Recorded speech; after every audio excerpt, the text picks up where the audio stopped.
So it was the fall of 2008, and I was reading a financial book, and page 42, there was an exercise called 6 months to live. If you had 6 months to live, what would you be doing? Who would you be spending it with? You know, what would you change? What would you eliminate? What would you add?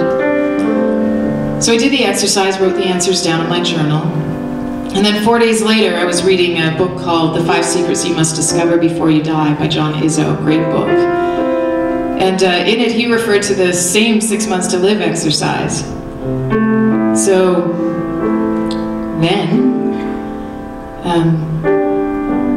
6 months went by, and I was watching a new movie. It was called 1 Week.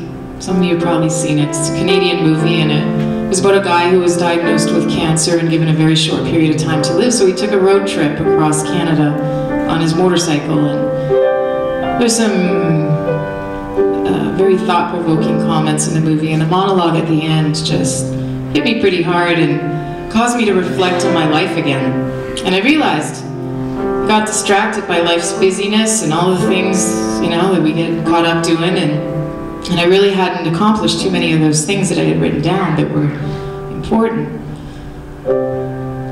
So I recommitted to doing those things. And then a couple days later, I was going for a walk, just in nature, beautiful day, and just being thankful and grateful for all the blessings in my life.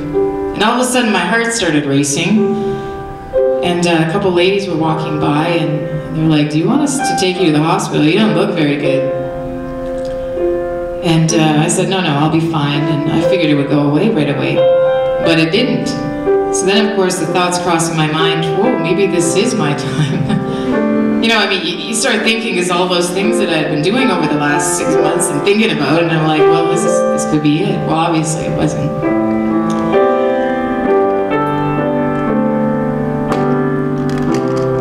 But the thing that actually, the next thing that happened was, it was a couple weeks after that, and I went to a songwriter's circle in Calgary, and I heard this song called Borrowed Time. And Joni Delaurier had written it. She's from Calgary. She co-wrote it with a girl from Nashville, and it just really impacted me. The thing I realized is, you know, life is short.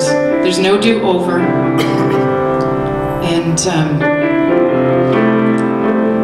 you know, we got to make every moment count, make every moment, every memory real. And we kind of live by this belief that life and health are guaranteed to us, but in a matter of seconds, that belief can be shattered.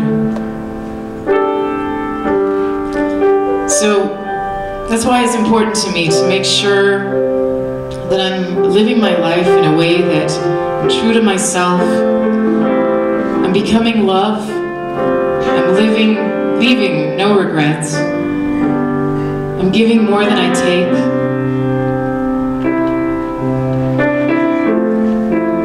And living in the moment.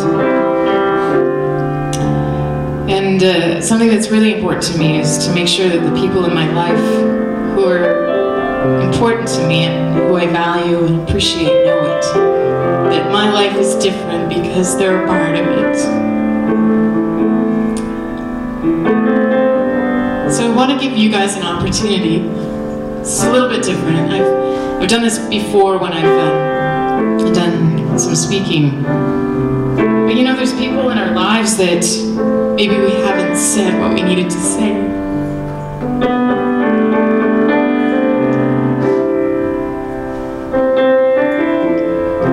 You know how a smile can brighten up your day? Well, kind words written in a card can make, really, literally be life-changing for somebody. So, back on the dessert table, after the evening is over, there's a bunch of cards there. And you can take a card and just write, you know, pick somebody in your life. Maybe you thought about somebody in the last few days and thought, oh, I haven't talked to them for a while, or whatever. Somebody's come to your mind just now that you need to say something to, or you want to just tell them the difference that they've made in your life. Just write it down in the card, seal it, address it, and I will mail it for you.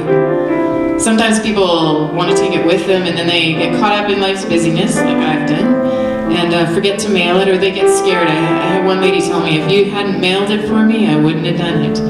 But she was also the one that came back and told me the difference it made in their relationship. So it's an opportunity if you want to take it. The cards are on the dessert table. Just address it. If you don't have an address with you, you can just write their name on it and then send me an email, and I'll address it and mail it for you. So, make every moment count and make every memory real.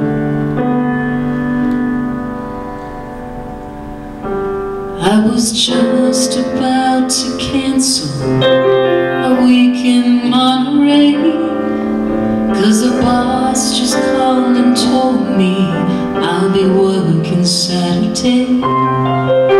When up ahead I saw the flashing lights in the passing lane, my first thought was that this wreck is gonna make me late. Then I realized it was someone's life hanging by a thread. And somewhere a voice out there just said, living on borrowed time, no time to spin your wheels. Make every moment count, make every memory real. 'Cause when the music stops, you can't just hit rewind. You can't get it back. Borrowed time.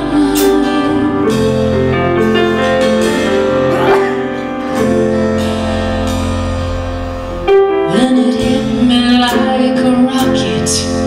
Life is moving way too fast, and that any given moment could be over in a flash. The way that we've been living, all the years could blow right by.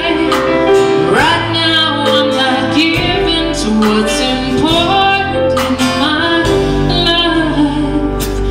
Living on borrowed time, no time to spin my wheels. Making each moment count, making each memory real. 'Cause when the music stops, you can't just hit rewind. You can't get it back. Borrowed time.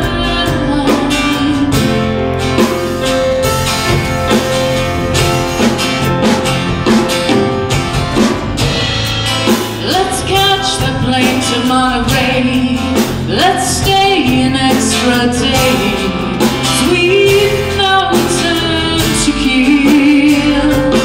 Whoa, let's live like it's the last day of our lives.